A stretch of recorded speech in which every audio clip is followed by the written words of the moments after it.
I'm going to be talking about how on earth I moved to America. So for those of you who don't know, I'm currently studying in America and my major is accounting with a minor in management, and I'm going into my 4th year, so I graduate pretty much next year. So now the question is, how did I get there? How I ended up studying in America is I actually worked with an agency. So when I started my journey, there were 2 agencies that I was looking at, and I'm not going to name drop.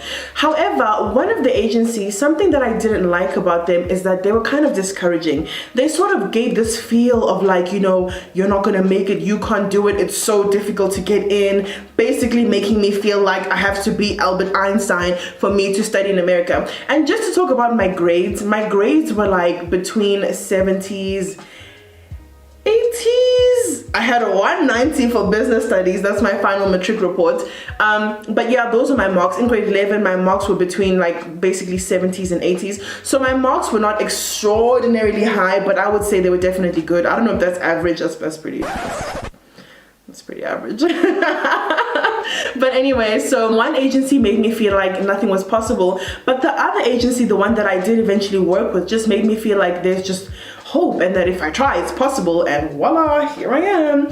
And basically what this agency does is it works with schools in Australia, the UK, America, different parts of the world. And what they do is they sit with you, they find out where you want to study, what you want to do, and once you go through all that, they basically start applying to schools for you where you want to study. They also negotiate scholarships for you with these schools. So the agency doesn't give the scholarship, but they negotiate the scholarship. They also organize for you to write your SAT